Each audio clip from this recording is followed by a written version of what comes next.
दोस्तों सबसे पहले एक अपील, YouTube ने हर वीडियो में मुझे थैंक्स का ऑप्शन दिया है। इसके जरिए आप मिनिमम से मिनिमम या मैक्सिमम से मैक्सिमम जितना आप चाहते हैं उतना आर्थिक तौर पर मेरे चैनल के हाथ मजबूत कर सकते हैं। दोस्तों क्या गोदी मीडिया के दिन अब खत्म हो चुके हैं? वक्त आ गया है कि गोदी मीडिया के चैनलों का वाइंड अप हो जाए या पैकअप हो जाए? ये सवाल मैं नहीं, वरिष्ठ पत्रकार दीपक शर्मा भी उठा रहे हैं। दोस्तों हम सब जानते हैं कि हाल के सालों में जितना नुकसान गोदी चैनलों ने देश में किया है उतना नुकसान किसी राजनीतिक दल ने भी नहीं किया है। भाई को भाई से लड़वाने का काम जिस होशियारी और जिस नफरत भरे अंदाज में चैनल्स ने किया है उसको खत्म करने में समाज में अब सालों लग जाएंगे। लेकिन वो कहते हैं ना कि जो जैसा करता है वैसा भरता है। हालत ये हो गई है दोस्तों कि ज्यादातर चैनल्स, ये सच्चाई है आज के, जो बड़े बड़े चैनल्स आप सोचते हैं कि बहुत बढ़िया काम कर रहे होंगे, बहुत प्रॉफिट कमा रहे होंगे, उनकी हालत खराब है क्योंकि चैनल्स की व्यूअरशिप कम हो रही है और ज्यादातर व्यूअर अब डिजिटल में शिफ्ट हो रहे हैं, हमारे जैसे यूट्यूबर्स को देख रहे हैं। और हालत ये हो गई है कि अब बड़े चैनलों के मालिक यानी कि मुकेश अंबानी जैसे लोग भी अपने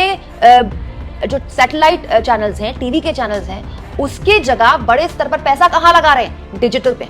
दोस्तों वरिष्ठ पत्रकार दीपक शर्मा जो कि बड़े यूट्यूबर भी हैं आज, उन्होंने एक लंबा चौड़ा पोस्ट किया है इसे लेकर, जिसको मैं आपको पढ़वाना चाहती हूँ। इसमें दीपक शर्मा कहते हैं कि विज्ञापन का बड़ा हिस्सा डिजिटल कंपनियों में अब जाने लगा है। डिजिटल का एक कम बजट और स्टाफ का मॉडल है जहां 200 के आसपास कर्मचारियों की जरूरत नहीं है। और जो बड़ी बात यहाँ पर वो लिख रहे हैं वो ये है कि सुना है कि मुकेश अंबानी अपने टीवी नेटवर्क के लिए कोई प्लान लेकर आ रहे हैं, शायद कोई बड़ा डिजिटल नेटवर्क खड़ा करेंगे। जो भी करें परिस्थिति विकट है और विकल्प कम है। यानी कि मुकेश अंबानी इस देश के सबसे रईस इंसान जिनके पास पैसे की कोई कमी नहीं है, क्या वो ये समझ गए हैं कि सैटेलाइट टीवी में पैसा पूसा अब है नहीं, टीआरपी वैसे भी नहीं आ रही क्योंकि व्यूअर काफी बढ़ गया है, खर्चे बहुत है। दोस्तों टीवी चैनल चलाने का बहुत बड़ा खर्चा होता है, बड़े बड़े सर्वर होते हैं, बड़े बड़े दफ्तर होते हैं, बड़े बड़े एंकर होते हैं, खूब सारे एम्प्लॉइज होते हैं, तो वो खर्चा मेंटेन करना मुश्किल हो रहा है क्योंकि जो विज्ञापन का पूरा मॉडल है वो अब डिजिटल की तरफ शिफ्ट हो रहा है क्योंकि व्यूअर डिजिटल की तरफ शिफ्ट हो रहे हैं और चैनल वालों के पास पॉलिटिकल रेवेन्यू के अलावा कोई बहुत बड़ा साधन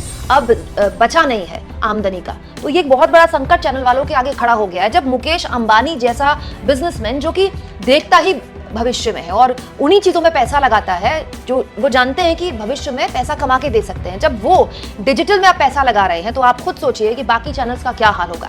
ऐसे न केवल चैनल्स खत्म हो जाएंगे दोस्तों, बल्कि उन हजारों लोगों के आगे भी रोजगार का संकट पैदा हो जाएगा जो बेचारे बस मजबूरी में गोदी मीडिया के चैनलों में नौकरी कर रहे हैं क्योंकि उस नौकरी से उन बेचारों का घर चलता है। क्या आपको लगता है दोस्तों कि मुकेश अंबानी का ये बड़ा फैसला तमाम चैनल्स को प्रभावित करेगा? कमेंट बॉक्स में जरूर लिखें।